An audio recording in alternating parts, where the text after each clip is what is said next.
Hi,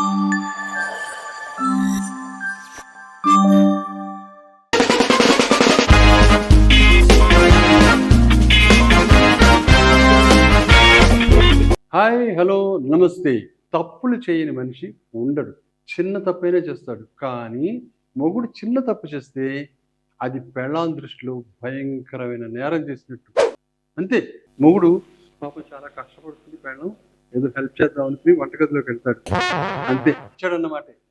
అక్కడ పెళ్ళాం ఏమో కూర చేస్తుంటే మొగుడేమో ఆలుగడ్డలు తీసుకుని హెల్ప్ చేద్దామని పేలర్ తీసుకుని చెక్కు తీయడం మొదలు పెడతాడు. అప్పుడు పెళ్ళాం ఏమంటుందంటే, ఏమండి, మీరు చెక్కు తీస్తున్నారా లేదా ఆలుగడ్డలు చెక్కేస్తున్నారా? మీరు చెక్కి చెక్కి గోళికాయలంత చేసేలా ఉన్నారు అని అంటుంది. దానికి మొగుడు, అబ్బా నేను బాగానే చెక్కు తీస్తున్నాను లేవే, నువ్వేం కంగారు పడకు అంటాడు. ఆలుగడ్డలు చెక్కు తీసేసి వాటిని ముక్కలు కోసి పెళ్ళాంకి ఇస్తాడు. పెళ్ళాం ఏమో ఆలుగడ్డ మసాలా కూర చేస్తుంది. ఇంకా డైనింగ్ టేబుల్ దగ్గర సమస్య వస్తుంది. కూర తినగానే పెళ్ళాం, ఛీ చండాలంగా ఉంది ఆలుగడ్డ కూర అంటుంది. అప్పుడు మొగుడేమో, ఏంటి ఈవేళ నీకు కూర చేయడం సరిగ్గా కుదరలేదా అని అంటాడు. అంతే. ఇంతెత్తులు లేస్తుంది పెళ్ళాం. నాకు కూర చేయడం సరిగ్గా కుదరలేదా? అవునండి, నాకు వంట సరిగ్గా చేయడం రాదు. అందుకనే కదా పెళ్ళైన కొత్తలో మీరు చిరతలప్పారావులా ఉండేవాళ్ళు. ఇప్పుడు నా వంట తిని గుండె తిరిగి బాబు మొహంలా తయారయ్యారు అంటుంది. అదేంటే బాబు, నువ్వే కదా అన్నావు బంగాళదుంపల కూర సరిగ్గా రాలేదని. అంటే ఎలా వస్తుంది? ఎలా వస్తుందండి? మీరు దబ్బళ్ళలా ఇంత పెద్ద ముక్కలు కోసారు. దాంట్లో మసాలా, ఉప్పు ఎలా ఊరుతుంది అంతంత పెద్ద ముక్కలు కోస్తాయి అంటుంది. ఇది ఇక్కడితో ఆగదండి. వాళ్ళ అక్క చెల్లెళ్ళు వస్తారు. వాళ్ళ దగ్గర ఈ టాపిక్ ఎత్తుంది. మీ బావగారు ఉన్నారే, భలే హెల్ప్ చేస్తారే నాకు. ఆలుగడ్డ ముక్కలు కోయమంటే ఇంత ముక్కలకు వస్తారు. చాలా దరిద్రంగా. ఆయన చేసే పనులన్నీ అలానే ఉంటాయి. ఏ పని చేత కాదు అని అంటారనమాట. సరే, మొగుడు ఇంకోసారి హెల్ప్ చేద్దామని పాపం పాలు కాగబెడతాడు. పొరపాటున పాలు పొంగిపోయి కొంచెం పాలు పోతాయి. వెంటనే అతను స్టవ్ ఆపేస్తాడు. ఆపేస్తే అప్పుడు దాన్ని పాలవాడికి కూడా చేరేస్తుంది ఈవిడ. పొద్దున పాలు పోయడానికి వచ్చాడు అనుకోండి పాలవాడు, నీ దగ్గర ఇంకో 6 లీటర్ ఎక్కువ తీసుకోవాలి బాబు. ఈయన పాలన్నీ పొగబెట్టేస్తుంటాడు. అంతే. ఈయనకేం చేత కాదంటే ఆ పాలవాడు కిక్కి కిక్కి కిక్కి అని నవ్వుతాడు.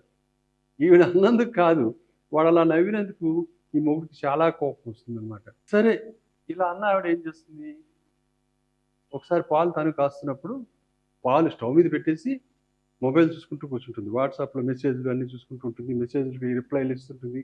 అన్నీ చేస్తుంటుంది. ఈలోగా పాలు మొత్తం పొంగిపోతాయి. తర్వాత మొత్తం పొంగిపోయిన తర్వాత ఆ గిన్నె హీట్ ఎక్కిపోతుంది. ఆ గిన్నె నానా రకాలుగా సొట్టలు అయిపోయి వంటగదిలోంచి ఇంత నల్లటి మేఘం బయటకు వస్తుంది. అప్పుడు స్పృహలోకి వస్తుంది అనమాట. పాలు పెట్టానని గబగబా పరిగెత్తేసి స్టవ్ ఆపేస్తుంది. ఆపేసి ఏముంటుందో తెలుసా, ఏంటో అండి, ఒక్కొక్కప్పుడు ఇలా చిన్న చిన్న పొరపాట్లు జరుగుతాయి అంటుంది. మొగుడేమంటాడు, అవునులేవే, చిన్న చిన్న పొరపాట్లు జరుగుతుంటాయి మరి అంటాడు. అంతేగాని అంతేగాని నేను ఇంతే పొంగ పెడతా, అన్ని మాటలు అన్నావు, ఇప్పుడు నువ్వు చూసావా ఇలా చేసావు అని అనడు. అంటే చచ్చాడు అన్నమాటే. ఇంకోసారి మొగుడు చేతిలో వచ్చి గాజు గ్లాస్ కింద పడుతుంది, పగులుతుంది. అంతే.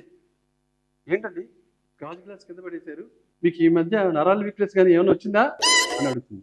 ఆవిడ ఏం చేస్తుంది, 30,000 ఖరీదు చేసి ఇంపోర్టెడ్ గాగుల్స్ని నేల మీద పడేస్తుంది. విరిగిపోతాయి. అంతే. ఏంటోనండి, అసలు చేతిలోంచి ఎలా జారిపోయింది ఏంటో నాకు అసలు అర్థమే కావట్లేదు అని అంటుందండి. అప్పుడు మొగుడేమనాలి, అంతేలేవే, ఏంటో ఒక్కొక్కప్పుడు అలా జరుగుతుంది అంతే, పోన్లే నేను ఇంకోటి కొనుక్కుంటానులే అని అనాలి. అని తీరాలి అంతే. కాబట్టి పెళ్ళాం ఎంత భయంకరమైన తప్పు చేసినా మొగుడు నోరెత్తకూడదు.